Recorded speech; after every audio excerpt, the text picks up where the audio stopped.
Welcome to Chemistry Lover, and this is the second part of the nucleophilic substitution reaction. And in the previous video I discussed about the rate equation of SN1 and SN2 reaction, how they are classified, and the structural effect on the rates of reaction, and also the stereochemical aspect, that in case of SN2 reaction you get inversion, whereas in case of SN1 reaction you get inversion as well as racemization. Now let me first tell you what I am going to tell in this video. So the first point would be on the mechanistic borderline case.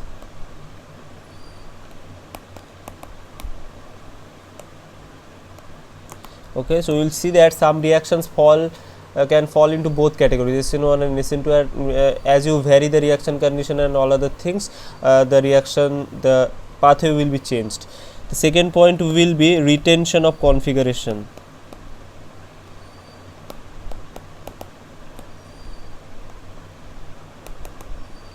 Retention of configuration. Now there are 2 points in this. One is SNI mechanism and another one is NGP, neighboring group participation. So these two will be discussed here. And the third point is effect of nucleophile on the rate of reaction, and the fourth point is effect of leaving group on the rate of the reaction. So all these four important aspects will be discussed in this video. So without wasting time, let us go into the first point, that is mechanistic borderline. So in the previous video I discussed that in case of SN2 reaction you always get inversion, and that is a trademark for SN2 reaction, and in case of SN1 reaction you get the racemization with some degree and some inversion. So by looking into the outcome, that whether you are getting complete inversion or not, you can tell whether a reaction is SN2 or SN1. But there are some substrate for which it is difficult to say whether they will undergo SN1 or SN2 reaction. For example, let us consider the substrate which is this one. So let's say you have a substrate, chloro substrate, where you have a phenyl group over here and you have a methyl group over here. Now this drawing means here hydrogen is there at the back. Okay, if I don't write the hydrogen also, it will imply that hydrogen is there. It has a certain configuration. So let me do RS of this. So let's say this one, so this will be A, this will be B, this will be C. So that means A, B, C. In this case this is a anti-clockwise rotation, and that's why it will be S configuration, right? Now when this is treated with in solvent like acetic acid, so in acetic acid if you do the reaction, you will get the product 88% racemization, 88% racemization and only 12% inversion,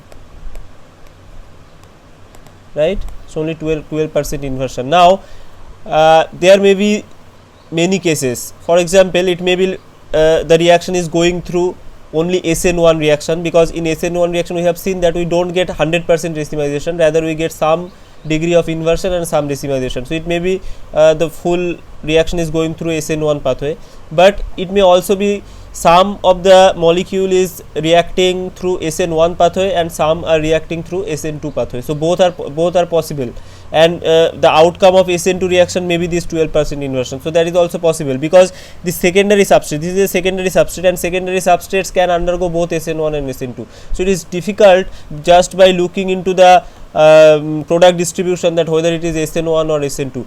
So for that we can do another thing, that is we can do what we can do, we can add acetate, ACO minus, acetate as external nucleophile, right? So if you add acetate anion as external nucleophile, then you are increasing the nucleophilicity of the medium. So that means if the reaction goes through SN2 pathway, the reaction rate should increase, and also the degree of inversion should increase, because if you add more strong nucleophile, so if you compare acetic acid and acetate, acetate is of course more strong nucleophile. So if you add more strong nucleophile, the degree of SN2 reaction should increase, and that would result in more inversion of the product, right?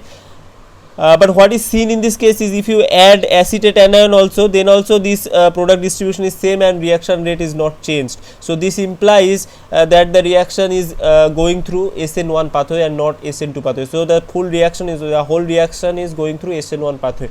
But still there is a debate that whether SN2 is there or not, because some through from SN1 to SN2 there could be a spectrum, there could be a full spectrum where some of the molecules may be going through SN1, some maybe SN2, but this adding of this nucleophile and the outcome suggests that it is going through SN1 pathway. So this is the broad mechanistic borderline case. For this secondary type substrates, it is difficult to say whether they undergoes the reaction with SN1 mechanism or SN2 mechanism. So this is the case of mechanistic borderline. Now let us talk about inversion. So we have seen that in case of SN2 reaction, inversion occurs, and in case of SN1 reaction, racemization occurs roughly. But what about inversion? Can some substitution reaction be there which leads to retention of the configuration? So let's see what happens. So for that we will take this particular example where you have OH group over here, and let's say you have a methyl group here, and you have phenyl group. So this is again a secondary substrate, and here you have hydrogen. If I don't write also, it implies that here you have hydrogen. Now let me do the RS nomenclature. So this will be A, this will be B, and this will be C. So this is ABC clockwise, and that means it is R configuration. Now when this is treated with SOCl2 in presence of ether, what you will get? You will get a product like this, Cl, methyl, and here you have pH. So again if you do RS, so this will be A, this will be B, and this will be C. So this is ABC, this is R. So you can see from R you are getting R, that is here is the retention of configuration, right? So retention of configuration is occurring. Now we don't know that, we don't know any mechanism which leads to retention of configuration in a substitution reaction. So what is the actual thing happening here? And in this case side product is SO2 and HCl. So we have to look into the mechanism, that why we are getting retention in this case. So if we start from the beginning, so this is methyl and this is our phenyl, right? So if you add SOCl2 over it, what will happen? So this oxygen lone pair will attack on sulfur, and it will kick off one Cl as Cl minus. So you will basically get OSOCl. This thing you will get this sulfite sulfinate. This is called sulfinate. This particular intermediate you will get. Now here what will happen? So you have this Cl minus which is going out, and you have this protonated form of this. So now after that what will happen? This will be neutralized to form this species, and here you have this phenyl, and you will get HCl as byproduct out of this step. Now this is not a stable thing, but you can isolate this particular so this is this kind of intermediate, and you can isolate it at low temperature, but as you increase the temperature it will collapse like this, and from there you will get the intermediate carbocation intermediate here. So from here you will get this carbocation intermediate, and this side you have this O minus SOCl. Now again this can collapse to give you one Cl minus, right? So it can give you Cl minus from here. So basically what you are getting here, you are getting SO2 plus Cl minus. Now all these things are happening within a solvent cage. So that means after the formation of Cl minus, this carbocation whatever formed here, it will be like this in a solvent case. So this SO2 is a gas molecule, so it will come out of the solvent case, but this Cl minus will be trapped with this carbocation into the solvent case, and into this solvent case what will happen is the Cl minus can only access this one side of the carbocation, that is the right hand side. It cannot attack from the other side, that is this approach is not possible because it is within a solvent cage. So only attack from the right hand side is possible, and that's why you will get this as your product. So that's how we get the retention of configuration. And you can see in this case the nucleophile Cl minus is coming from the molecule, from this intermediate. So this is some internal nucleophile, and that's why the reaction is called SNI reaction. This I stands for internal. So this is called internal nucleophilic substitution reaction, and in case of internal nucleophilic substitution reaction you get a retention of configuration, right?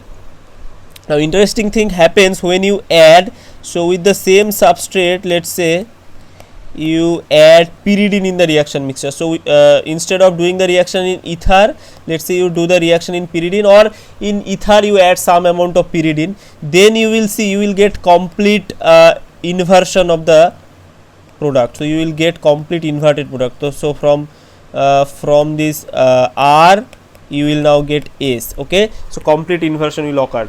Now what is the role of pyridine here? So here what we have to remember is, in this particular step you can see this HCl goes out, right? Now in ether like solvent which is not that much polar, this HCl will not be dissociated, it will be as in HCl form. But in pyridine, what will happen? In pyridine you have basic nitrogen of pyridine, right? So whatever HCl will be formed in the reaction, that will be converted to pyridinium hydrochloride, like this, and this is ionic salt, right? So it will be dissociated and you will have active Cl minus as nucleophile. So now before the breakage or before the breaking of this intermediate, you have Cl minus present in your reaction mixture. So this intermediate is there, you have this species, unstable species SO Cl here, and in presence of pyridine you are also generating Cl minus. So now this Cl minus is free from solvent layer and it is outside the solvent layer, so it can go from the back side and attack here to kick off this as leaving group, and from there you will get normal SN2 type reaction, and which will lead to the inversion of the product. So this is how you get the inverted product. So if you do the reaction in ether like solvent, you will get retention of configuration, but if you do the same reaction in presence of pyridine, you will get inverted product in a simple SN2 reaction. So this is one case where we get the inverted retention of configuration, the SNI mechanism. What are another cases where we can get retention of configuration? So that is the case of NGP or neighboring group participation. So in case of neighboring group participation, we also get retention of configuration. A very interesting example of neighboring group participation would be like this. So let's say you have a substrate where you have let's say chlorine over here, and this side let's say you have methyl, and here you have two methyl groups. Why I am placing these two methyl groups, that I will tell you. And here let's say you have SPH. Okay, this is your one substrate, and when you do this reaction in presence of let's say NaOH, you will get some product like this, methyl, and here you have this SPH, you have these two methyl groups. So if I do the RS nomenclature, so this is A, this is B, and this is C. So this A, B, C, this is anti-clockwise rotation, and this would be S. Similarly here it will also be S. So from S you are getting S, so that is, it is a retention of configuration. Now what is the mechanism? Why you are getting retention? Because if you do the same reaction with this substrate, Cl, let's say you have methyl, and here you have let's say OPH. Okay, so if you just change sulfur to oxygen, you will get inverted product like this. Okay, OPH this, and here you have pH. So you will get from S you will get R, so you will get inverted product. Now what is the mechanism here that you are getting this retention of configuration? And also if you consider the rates of the equation, this reaction will be much faster compared to this one. So what is the reason behind that? Now in this case, when you have sulfur, what is happening is interesting, because you can see you have this SPH and you have this phenyl. So before NaOH or before OH minus, the sulfur will attack here and it will form something like this. So you have this yeah, so let me erase it. So it will form this, sorry for this, yeah. So here you have this sulfur SPH, you will have positive charge over here, two methyl groups, and now you have this phenyl and also you have this hydrogen which I omitted in the first place. So here you had one hydrogen. So this is the intermediate you will get after the attack from sulfur. Okay, and now on this particular intermediate NaOH will attack, and it can attack from this side only. So then this will open, and what you will get, you will get this thing OH. Here you have the pH group, and here you have SPH. Here you have two methyl groups. So you can see one SN2 reaction is happening here, which is kind of internal SN2, because your neighboring group or your sulfur is participating here, and similarly another SN2 reaction is happening here. So you are doing two consecutive SN2 reactions, and in both cases you are doing inversion. So two consecutive inversion is leading to final retention of the stereochemistry of your product, right? So this is because of two consecutive SN2 reaction which are doing inversion, but final result is retention, because you are doing two consecutive inversions. Now in this case, when sulfur is there, this neighboring group participation is happening, but when oxygen is there, it is not happening. The reason is sulfur is much less electronegative compared to oxygen, and that's why sulfur is more ready to donate its electron pair, whereas oxygen is reluctant to donate its electron pair because it is more electronegative. It want to retain its electron pair, and it is less likely to donate its electron pair. So that's why in this case you don't find the neighboring group participation, whereas for sulfur you find the neighboring group participation, and result is this retention of configuration. So whenever retention of configuration happens like this, you should think about the neighboring group participation, because neighboring group participation always leads to retention of configuration, and also whenever neighboring group participation occurs, you will have much faster rate of the reaction. The reason is simple, because in case of neighboring group participation, it is a kind of intramolecular reaction, because the nucleophile here is present in your substrate, whereas in case of normal SN2 reaction, you are doing intermolecular reaction where the nucleophile is coming from outside, right? So that is that will always going to be a slower reaction. But it is not like that oxygen cannot participate in neighboring group participation at all. It can participate, and that happens when you have substrate like this. So let's say you have a substrate where you have OH over here, and let's say you have two methyl groups. Here you have, let's say, phenyl. Okay, so I did some wrong thing. So here you had methyl, right? So it doesn't matter, although here you had methyl group. Okay, yeah. So let's say you have this substrate, and again if you do the RS nomenclature, what you will have? You will have this A, this will be B, and this will be C, right? So now this ABC, it is anti-clockwise, so it will be S configuration. And when you treat it with OH minus or sodium hydroxide, here you will get the retention of configuration, that is, you will get this as your product. Okay, so this as your product. Now why in this case the retention is happening? So surely there is some neighboring group participation is there. Now in this case, when you add OH minus, first this OH minus will take proton from here to make the alkoxide, right? So you will have this O minus over here, and now this pH. Now previously we had ether. So in this case, if you remember, we had what? We had just let me see.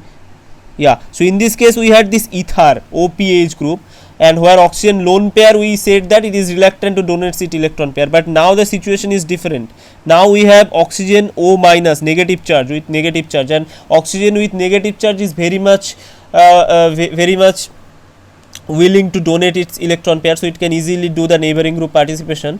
So you will get this epoxide intermediate like this. You will get, so here you have hydrogen, and you will get this epoxide intermediate. On this epoxide intermediate, this OH minus will now attack, and this will lead to another SN2 reaction to give you the the retention of configuration. So you see the retention occurs, right?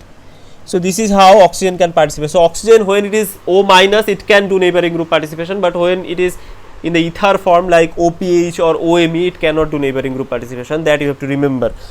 And in all these cases we put these two methyl groups over here in this case also, and in the previous case also, for sulfur case also. There is a deliberate reason for that, because if you consider this particular intermediate where the reaction is happening through attack of OH minus, if you don't put two methyl groups over here, the OH can attack here also, right? Because these both centers then will be secondary, but we make this center tertiary deliberately so that this OH minus cannot attack here. Same is the reason here also.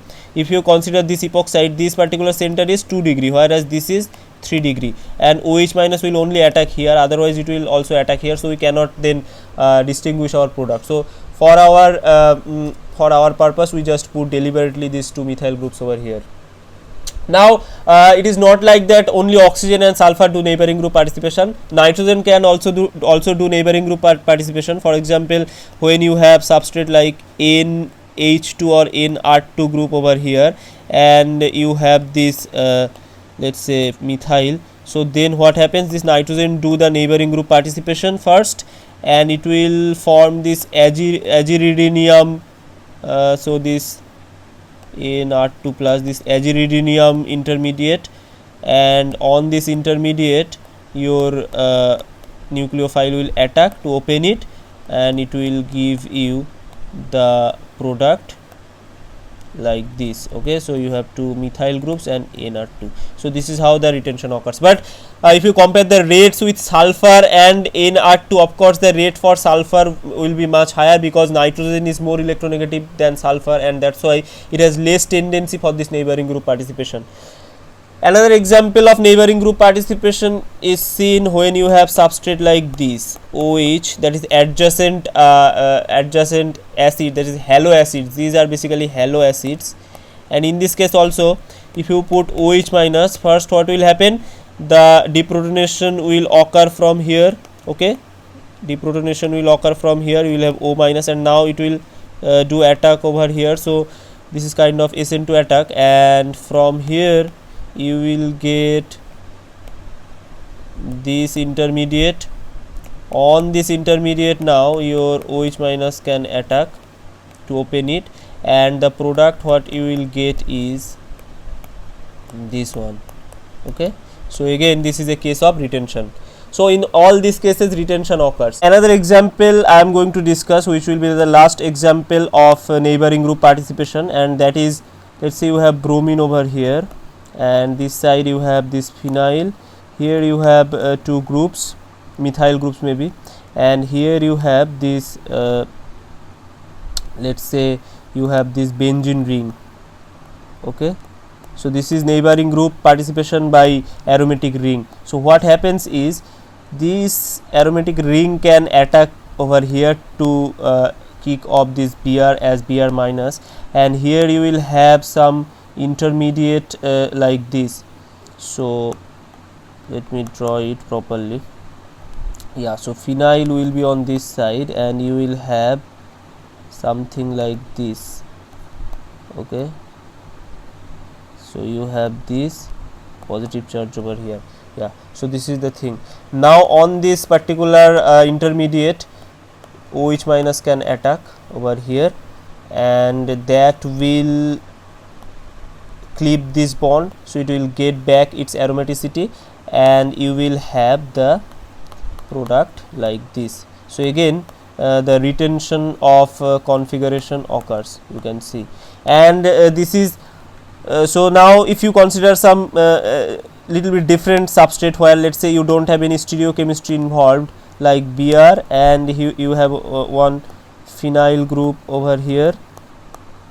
So in this substrate also the neighboring group participation happens, and in this case whatever intermediate you will get is completely symmetrical. So this intermediate, if you consider, it is completely symmetrical, and your OH minus can both attack from this side or it can attack from this side, and depending on that you will get two products. But in this case you cannot differentiate between these two products, so you will get the same product. But you can again verify that whether the neighboring group participation is happening or not by doing isotope leveling. So if you do isotope leveling over here, so then you will get two different products if neighboring group participation occurs. That is, you will get this product as well as another product where, so in this case the star will be here and another product where the star will be here. So if the neighboring group participation occurs, you will get 50-50 mixture of these two, whereas if you don't get neighboring group participation, then you will only get this as your product. So if no neighboring group participation occurs, you will get only this product, but if neighboring group participation occurs, you will get these two products, and indeed in this reaction neighboring group participation occurs and we get these two products. So these are the cases of neighboring group participation. Now we will talk about so another thing I forgot to mention in the previous example was, so when I was discussing about this particular example, if you remember, Cl and pH, so this halo acid. So in this case, if you want to get neighboring group participation, you have to do the reaction with very low concentration of sodium hydroxide, then only this neighboring group participation happens. If you increase the concentration of sodium hydroxide, then normal SN2 will happen and you will get the inversion of configuration and there will be no neighboring group participation. So while planning a reaction, if you want to get neighboring group participation, you should always make the nucleophile less reactive, that so that it cannot do the direct SN2 reaction. So that thing you have to remember. Now let us talk about the effect of entering group or the effect of nucleophile. So what is the effect of nucleophile on the rate of SN1 or SN2 reaction? Now clearly in case of SN1 reaction, if you consider the SN1 reaction, we know the rate equation is only dependent on Rx, that is the concentration of alkyl halide, and there is no role of nucleophile. So the role of nucleophile is not there in SN1 reaction. SN1 reaction rate is not affected by the difference in nucleophile, or if you vary the nucleophile there will be no rate change. But of course in SN2 reaction, if you consider, the rate is heavily affected by the nature of the nucleophile, because in this rate equation it is directly involved and it is like Rx into nucleophile, that is it is directly proportional to the concentration of the nucleophile. So that's why in case of SN2 reaction the role of nucleophile is very important. Now how we determine whether a nucleophile will be good or bad? So here we generally compare the nucleophilicity with basicity, and if in general if basicity is more, then nucleophilicity is also more, that is they go parallel, but in some cases there is difference. So while and this is we do this because basicity data are easily available. We have a large set of pK values, and from that we can know the basicity of any base, and so that's why the estimation of the nucleophilicity would be easy. And in this case, one thing we have to remember is what is the difference between basicity and nucleophilicity. So basicity deals with reaction of base with what? With H plus, right? So H plus is a very small species, but whereas nucleophilicity deals with reaction of nucleophile with carbon center mostly and some other centers, but not with H plus. So this is the main difference. So that's why the basicity is basicity actually doesn't get affected by the steric hindrance, because proton is a very small species and you can get proton from anywhere. So steric hindrance doesn't have a great role in determining the basicity of any base, whereas nucleophilicity is heavily affected by the role of steric hindrance. So steric hindrance has very high role in determining the nucleophilicity of a particular nucleophile. So this is one important point, and another important point is basicity deals with the stability of BH plus, that is conjugate acid, whereas so that's why it is a kind of thermodynamic phenomenon. So basicity is a kind of thermodynamic parameter, whereas nucleophilicity is a kinetic parameter. It deals with how much efficient your nucleophile is in doing overlap with the sigma star of CX bond. So this is important point. Nucleophilicity deals with kinetics.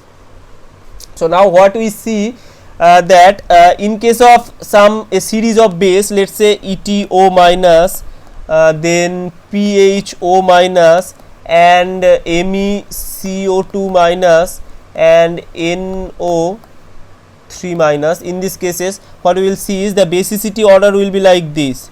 and this is the same order as their nucleophilicity. So in this case basicity and nucleophilicity run in parallel. So when we have the same atom as our nucleophilic site, so in all these cases oxygen is the atom which is the nucleophilic site. So when we have the same atom as our nucleophilic site, the basicity and nucleophilicity generally goes side by side, that is parallel, right?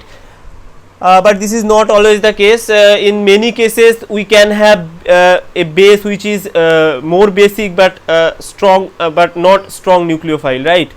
So this also happens. And in general what we see is, if some base is soft, so we already have discussed the hard soft acid base principle. So soft bases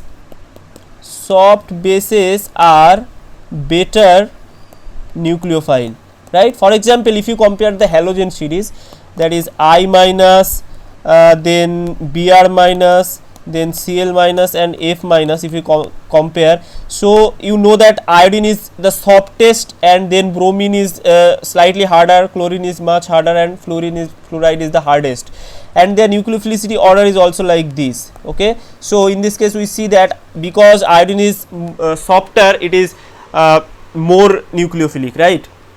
So in this case another factor which is involved in determining the nucleophilicity is the solvation. So when you have a soft species, that is generally in the soft species what happens, the charge is spread out and it has much larger structure. For example, if you consider iodide and fluoride, in case of iodide the negative charge is spread in a large space, whereas in case of fluoride the negative charge is concentrated, and that's why the fluoride is solvated more strongly in polar protic solvent. For example, the solvation energy for fluoride in a particular solvent is around 250 kilojoule per mole, whereas the same for iodide, it is 450 or 480, I forgot, 480 or 450, whereas for iodide it is only 250 kilojoule per mole. So that means fluoride is more strongly solvated than iodide. And you know that when you are considering any SN2 reaction, the nucleophile, before approaching to the sigma star of your CX bond, it should overcome its solvent layer. So it should so to do that, it has to spend some energy, it has to use some energy, and that increases the activation energy of the reaction. So in case of fluoride, because of high solvation, it has to overcome high activation energy barrier to do SN2 reaction, and that is reflected in the nucleophilicity of these two. So not only the softness but also the solvation is an important factor, and this is evident from the fact that in polar protic solvent iodide is stronger nucleophile than bromide. But if you consider the same reaction in solvent like acetone, then you will see that bromide is stronger nucleophile than I minus. So that means it is not like that iodine is intrinsically more nucleophilic, it is because of the solvation, because iodine is less solvated, that's why it is more nucleophilic. But when you consider acetone, in the acetone both iodide and bromide become unsolvated, and that's why now their intrinsic nucleophilicity comes into play, and we see that bromide is much stronger nucleophile than iodide. So this is the thing. So in general we say that soft species are better nucleophile, and same is reflected in the case that if you consider pH S minus or any R S minus, and if you compare it with pH O minus or R O minus, you will see that the sulfur based nucleophiles are stronger nucleophiles. So softness has direct relationship with nucleophilicity. Another case is the case of ambidentate nucleophiles. For example, the cyanide, if you consider, in this case the negative charge is on both carbon and nitrogen based on their two different resonance canonical forms. So that's why they are called ambidentate nucleophile, that is they can attack either from carbon side or from nitrogen side. And if you do a reaction, let's say if you do a reaction of alkyl halide with cyanide but two different form, let's say you do the reaction with AgCN, silver cyanide, you will get RNC, that is alkyl isocyanate, whereas if you do the same reaction with sodium cyanide, you will get RCN, that is alkyl cyanide. So why the difference is there? Now this is because in case of sodium cyanide the reaction is simple SN2 reaction, and in this case the softer side, that is carbon side, will do the reaction, because in case of SN2 reaction, it is overlap of the two orbitals which is more important, and because carbon is softer, it is better at doing overlap. So it is a simple SN2 reaction where in the transition state overlap is occurring between the carbon and this carbon and this carbon, and that's why you will get this RCN product. But in case of AgCN, the reaction pathway is different. What happens in silver in this case is, so if you put any silver salt, it will form a precipitate of AgX. Silver halide is very stable species and it will immediately form precipitate. So here you have this bare R plus, which is a hard species, and then the reaction mode is SN1 reaction. So your more harder side, that is N side, will attack and you will get RNC, that is alkyl isocyanide, as your product.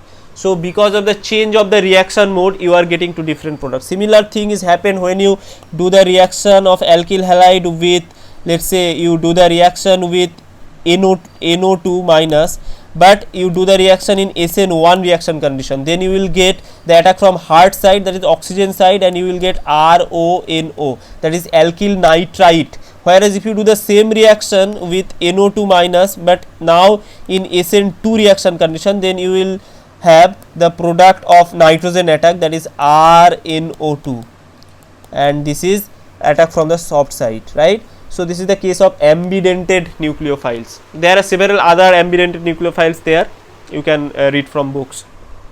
Now let us talk about the effect of leaving group.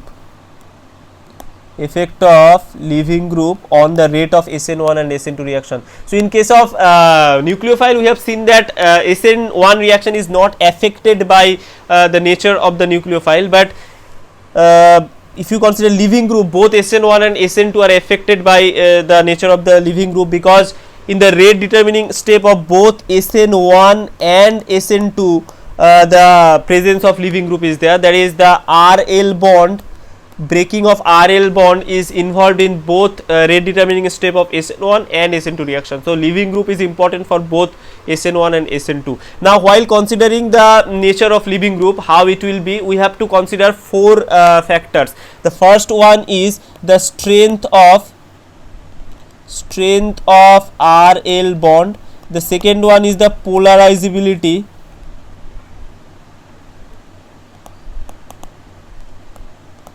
Of RL bond, and the third point is the stability of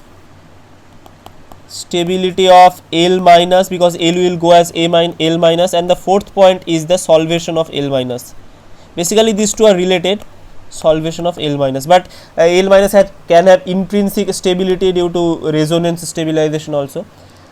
But these 2 points are related. Now let us see the case of halide as leaving group. So if we consider I minus, Br minus, Cl minus and F minus, what we will see? So we will see that I minus is beta leaving group, then Br minus, then Cl minus, and then F minus. So the order is same as the nucleophilicity order. So in this case, these two factors are important: the strength of RL and polarizability of RL bond. That is, if you consider the Ri bond and if you consider the Rf bond, you know that Ri bond is weaker as well as more polarizable because the soft nature of iodine. Similarly, Rf bond is stronger and it is less polarizable because fluorine is hard species. So in this case, the solvation is not an important factor because otherwise fluoride would be better leaving group, right? So in case of halogen series, the first 2 points, that is strength of and polarizability, is more important.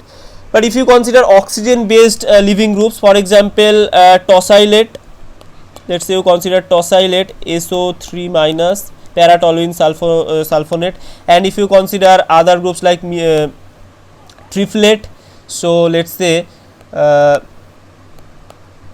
O minus CF3, this triflate, or if you consider mesylate, all these leaving groups are oxygen based leaving groups, and in this case you can see oxygen is a hard species. So this bond, if you consider their bond with R, that is if you consider this ROCL COCF3, this RO bond, this is a strong bond as well as less polarizable bond, but at the same time these groups are some best examples of leaving groups in case of SN2 reaction. They are the best examples of leaving groups in SN2 reaction. Now why this is true? This is because in this case these two factors are not important. In this case this stability and solvation factor is important. So because of the resonance stabilization like this, they are intrinsically stabilized, the L minus is intrinsically stabilized. At the same time because of the high solvation energy, as they are oxygen based leaving group, there is a high solvation energy. So these two factors makes this oxygen based leaving group better leaving groups.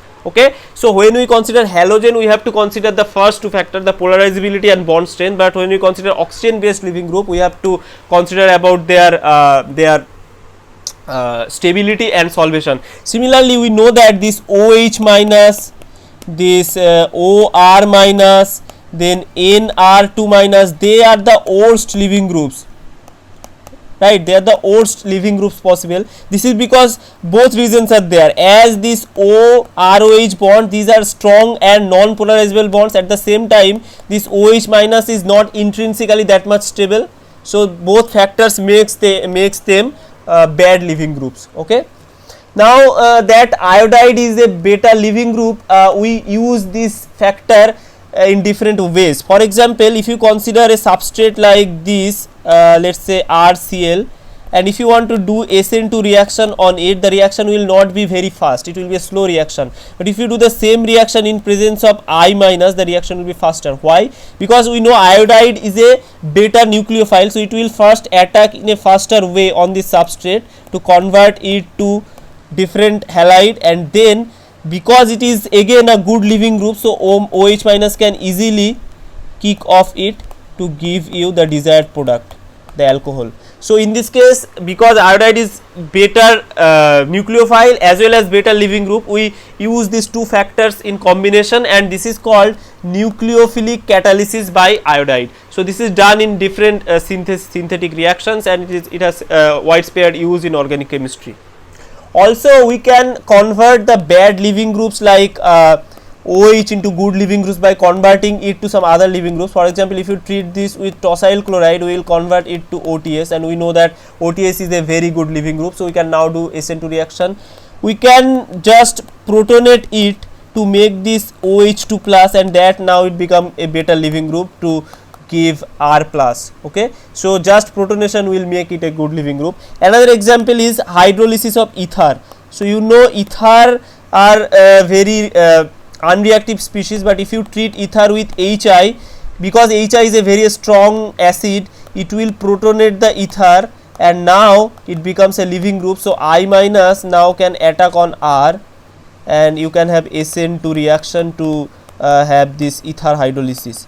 So these are the ways by which we can convert a bad leaving group to a good leaving group. Another example, there are several examples you can have where you can convert a bad leaving group into a good leaving group.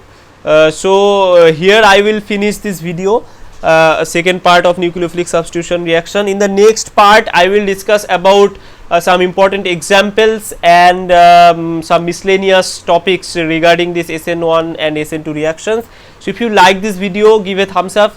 You can support my work just by doing very simple thing, that you have to do few comments in the comment section that how you are feeling these videos, and you can share this video with your friends. That will help me. So that's all. Thank you for watching.